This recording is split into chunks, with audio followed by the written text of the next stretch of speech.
Hi, man. Welcome to Comicchatauthority. I'm Nick OG. I'm a writer, artist, colorist, you name it, jack of all trades. And I'm sitting down, well, I'm being sat down with the host of the show right over here. It's your boy. Yep. Cody Johnson. How you doing, Nick? I appreciate that. It was pretty cool. It was a bit impromptu, but yeah, man, how's it going? It's very different. I like it, After 200 and some odd interviews, we got to try new things. So you got a Kickstarter right now, right? Yeah, I'm about I think 5 days into it. It's going really good. It's my ninth Kickstarter, so I've got a built-in audience, and I'm just looking to expand. So if you're never backed one of my projects, definitely check it out. You won't be disappointed. It's a Lovecraft project. It's my sixth Lovecraft book.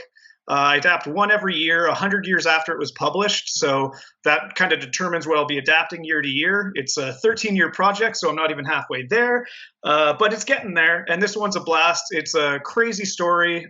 So Houdini, back in the day, commissioned Lovecraft to ghostwrite a story of his time in Egypt. And it's about him escaping from the Great Pyramid. So it's a crazy story. You got Houdini, you got escape artists, you got ancient Egypt, and it's by Lovecraft secretly. So yeah, it's awesome. That is very fresh. I haven't heard anything like that before. Yeah, it's a weird spot of history, man. Like it was one of the first ones I read by him when I was a kid, so it's always kind of been there with me. I got my buddy Mike Shea, who you just had on recently. Yeah. Yeah. So he we've worked together a shit ton before, so this is our first time this is my first time having someone else with me on one of my HP Lovecraft adaptations, but that's kind of his bread and butter too, so it was perfect to have him kind of help me script it a bit, break it down. I was running low on time for this year, so having him on the project was super helpful. Sweet. Yeah. What is the other 8 called? The other books that I've done. So I did 5 other Lovecraft stuff. So it started with Beyond the Wall of Sleep from 1918, which is one of my favorites of all time. It was a book I always wanted to do. It's a crazy story. Then I did Project 1920, which was 3 different stories by Lovecraft. He wrote a lot of shorts that year, so I did 3 different shorts. Then I did Music of Eric Zahn, which was a blast. And then Herbert West Reanimator, and then I did a book called Death Row Sorcerer, which is the original one by me, 48-page self-contained story. It's really cool. It came to me all at once, and so self-contained. It's fun. And I did a kid's book called Adventures of Gunpan, which is a whole bunch of shorts with my character. He's like a pug alien with 3 eyes and lobster hands. Can't fire guns, so he's in over his head all the time in his sci-fi adventures. My horror audience did not follow me to that book, so it was a bit disappointing, but I made funding, and I made some kids happy, so that was fun. I love the character, so. That is cool. Who keeps putting out Lovecraft books? Is it like Lovecraft's estate? Or is it it's all public domain now, and it has, for the most part. There's one story that I'm waiting on. It's going to be a while because it was towards the end of H.P. Lovecraft's life, he would collaborate with people, and he collaborated on a story idea that was sent to him by some 12-year-old. And that guy lived for a really fucking long time. So the 75 years after the death is not going to be for a while, but it's one of his few future sci-fi stories. So it has some crazy shit in there, like invisible walls, like proto computer screen descriptions. And this was written in the 30s, right? So it's wild, some of the stuff that he has in there. Reptilian aliens living on Venus. And it's also, if you're interested in music and shit, it's where Tool says that the origin of the term 420 idea comes from. It's from that story, because he feels like he's been in this maze forever, and he looks at his watch and he's feeling really kind of high, and it's only been a couple minutes. It's just 420. Cool. Yeah, I think everybody is doing stuff with the public domain, like Winnie the Pooh, the Steamboat Willie. I think there's a couple other ones that's coming out. Bambi, I think. Oh yeah. You just got to give it long enough time. And there's some great stuff that even people haven't discovered, right? So there's stuff that's been totally forgotten, that there's a lot of stuff that's on people's radar as far as when it's coming up, but you can go to the, the back issues and find shit that's, still viable, underutilized, And the only rule with like public domain is you can't do what's already been done. It's got to be original.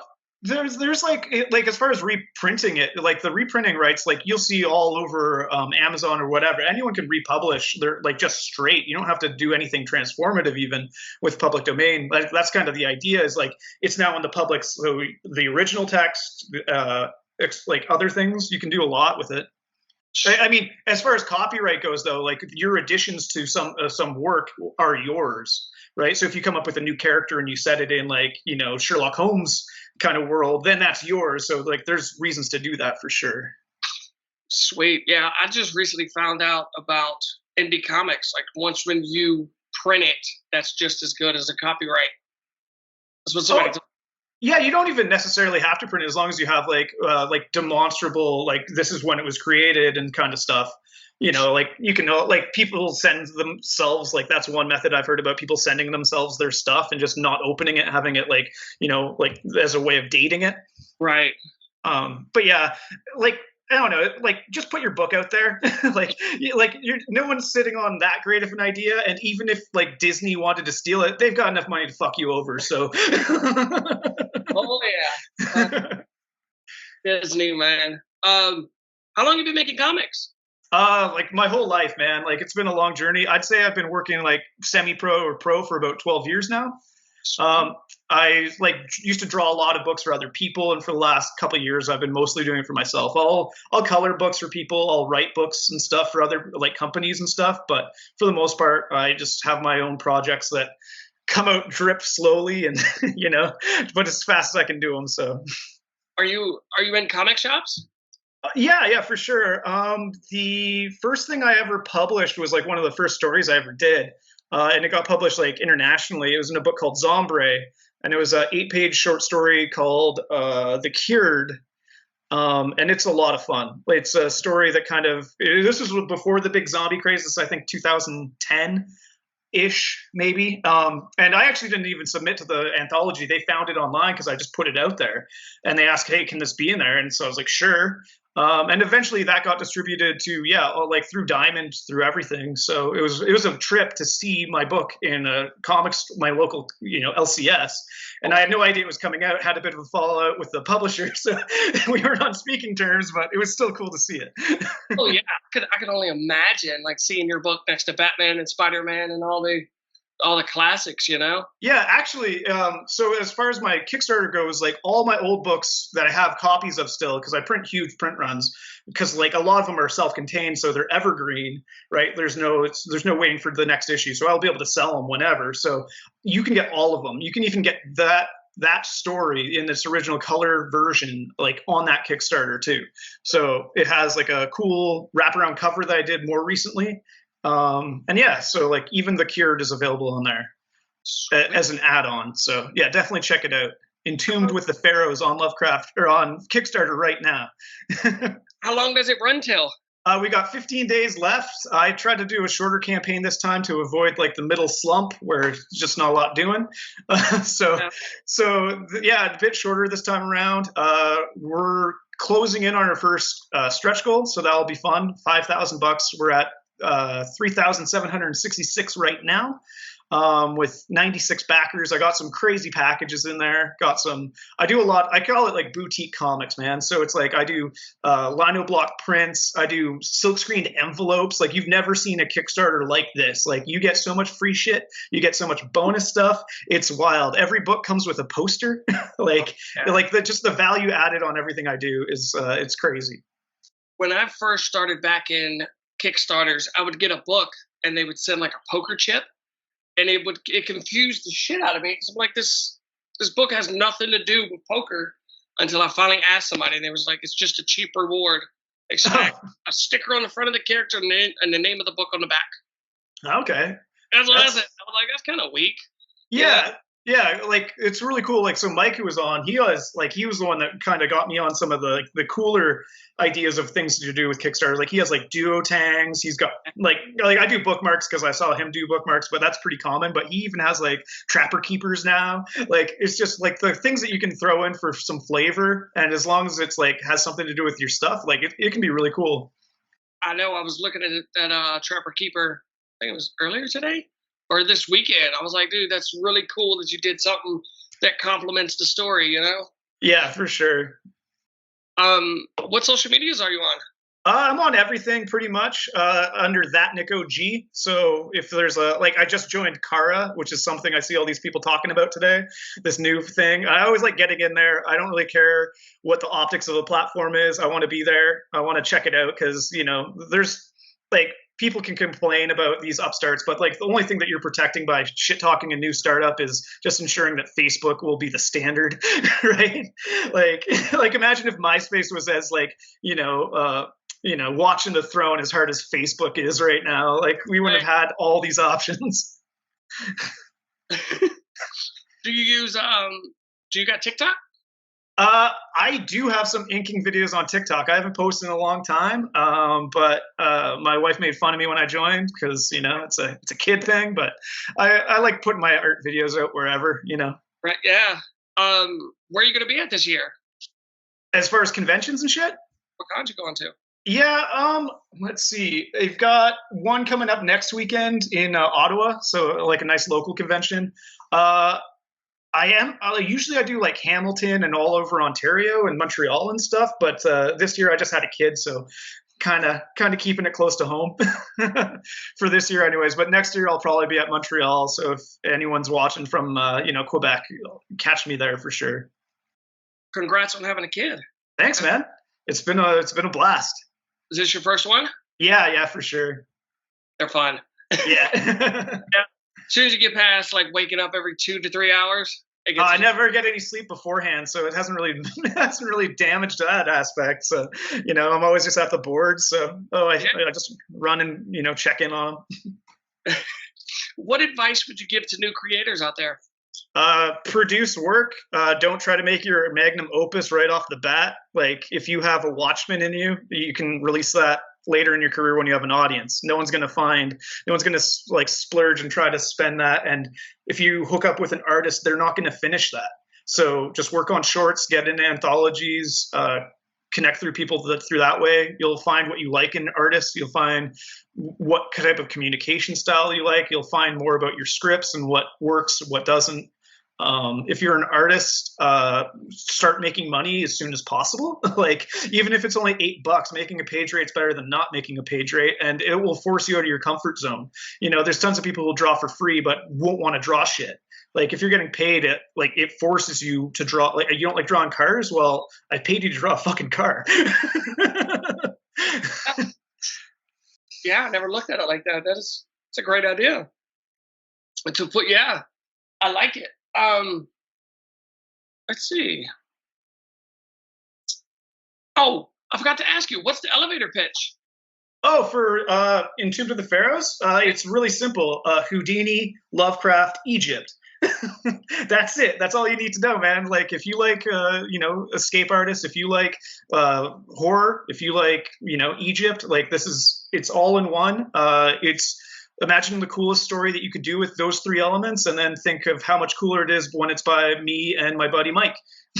So is this just a single issue, or is it a trade? Yeah, it's all just it's 24 pages. I'll probably have a backup story in there for some more additional content. I always do in my books. And it's just self-contained. I think the original story was just about 10 pages or so by Lovecraft. So he's a wordy guy. So that's, at least 20 pages of script. Sweet. So they can pick up any one of your books in any order, right? Yeah, for sure. Death Row Sorcerer, which is an original one by me, it's 48 pages. It's self-contained. There will be sequels coming out eventually. He's going to be fighting the Baba Yaga, but that's not going to be coming out for a bit. But when he kills her and goes to Netherworld jail, that's going to be a blast. Yeah, I'm going to have to check your stuff out, man. I'll send you the link to it all, man. I have and if you back my any Kickstarter book at the digital option, you'll get all of them. So I just send out a link to my my Gmail, and you just get all my books at once for $8. So I think it's 12 years worth of books, pretty much. Nice. Yeah. I think I asked you this earlier. You're not in comic shops yet, right? They can't get you through Diamond? No, I don't do anything I don't So I have this company called Target Destroy Comics. None of that's going to be available through your comic stores. It's just that's the boutique kind of imprint that I do. Like I know Miskatonic High is now being distributed stateside, so you might be able to get some variant covers. I'm not sure about that. When the annual comes out, I have a story in there that I wrote and drew. So if that comes out through that distributor, through LCSs, you'll be able to get that for sure. Yeah, it's a 16-page story that Mike got me to do in his universe, which was a blast. It's called Thy Groundskeeper's Keeper, and it's about a demonic worshipping groundskeeper. I like it. Dead or alive, who would you like to make a comic book with? Your dream team. Ooh, that's a tough one. I'd love to, I don't know, like just even talk to Ditko. Like, I'd like to hang out with Ditko for sure. Yeah. He's kind of like, I don't know, I dig him so much. So I'd say, if forced, yeah, Ditko probably. Or, I mean, Wallywood would be an interesting guy. I'd love to get inking tips by him for sure. Yeah, that'd be sweet too. Yeah, I'd love it. Yeah, Ditko to talk to me about storytelling, or Wallywood to eviscerate my inking techniques and just tear me down to build me back up. That would be my dream. You do the traditional inking, pen and paper, or you do? I do. Yeah. I do colors digital, but everything else is traditional. Usually, even my logos, I do like completely by hand. And I would letter my books by hand if my spelling wasn't as bad as it is, and if my wife let me. It takes me way too long, so she's like, nah, nah. It's come a long ways. Like it's starting to get hard to tell which is which. Mm-hmm. Yeah, for sure. Like I fuck around with digital, like as far as like line art and stuff, but like I just like inking like too much, and like I sell my pages, so there's like that will never go away for me as far as like having like one of one, like this is the piece, you know? So yeah, and you can always get my pages with my Kickstarters too. So there's that. Sweet. Is there anything you want to say before we go? Read comics, love comics. It's one of the coolest mediums in the world. People always talk about how like music is a universal language and that like aliens probably have music. Well, I think that like pictorial storytelling is probably much more common. So I'm going to say comics is a universal language. If aliens came down tomorrow, what comic book would you give them first to read? I mean, Watchmen. Don't do this. Yeah, right. Yeah. I appreciate you taking the time to come talk with me, man. Yeah, thanks for having me, man. It was a blast. Yeah, thank you. What? You mean you haven't subscribed to Comicchatauthority? Oh, come on. Subscribe already. What are you waiting for? It's no big deal. Like, man, don't forget to tell him to hit that like button. Yeah, that too. Just subscribe.